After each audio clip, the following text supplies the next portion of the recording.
La nature de Dieu est entièrement juste. Et donc, quand vous rencontrez Dieu, vous ne rencontrez pas de nuages, d'ombre, d'obscurité, de doute, de questions, de suspicions, d'incertitudes.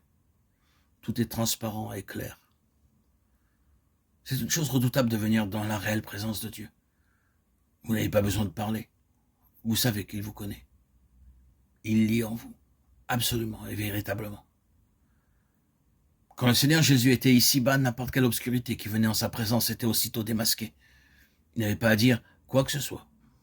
Il allait dans un lieu et les démons se mettaient à crier. Ah, qu'y a-t-il entre nous et toi, Jésus de Nazareth? Luc 4, 34.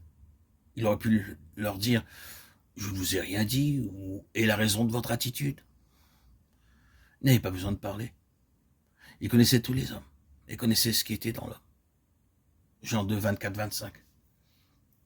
Et les hommes savaient qu'ils savaient. Le problème, c'était qu'ils ne pouvaient pas supporter sa présence. Ils devaient avoir une réaction. La seule chose à faire pour assurer leur propre confort, c'était de tuer cet homme. Il réveille le souvenir de nos péchés. Il nous rappelle notre péché. Allons dans la présence de Dieu et ce sera ainsi. La gloire de Dieu, c'est ce qui se manifeste de Dieu, ce qui s'enregistre, l'impact, l'influence qui procède de lui. Il est totalement juste et sa gloire, c'est de manifester cela.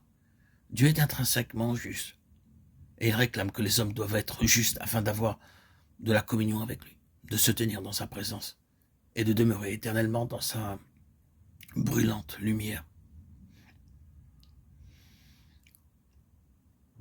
Pensons au fait que nous pouvons être en présence d'un tel Dieu sans broncher. C'est l'évangile du Dieu béni, et c'est possible. Nous pouvons nous agenouiller dans une parfaite simplicité, sans aucune question ou hésitation, parler à ce Dieu et lui dire Père.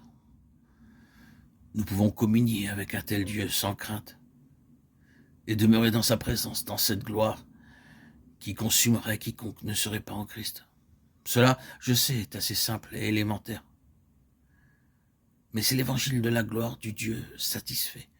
Ce n'est pas le message de terreur d'un Dieu mécontent, ce n'est pas la nouvelle désagréable d'un Dieu saint que nous devons craindre avec effroi, de devant lequel nous devons nous retirer. Non. L'évangile, c'est la bonne nouvelle d'un Dieu satisfait, de l'année du jubilé, de l'année de grâce. Il a trouvé son repos de sabbat, sa satisfaction, son bon plaisir, la réponse à tous ses désirs, l'accomplissement de tout son travail dans son Fils, le Seigneur Jésus. Et il a imputé tout cela sur le compte de la simple foi. De plus, accepté dans le bien-aimé, nous sommes proclamés libres. Et il nous est donné de proclamer que cette même liberté est pour tous les captifs. C'est là le commencement.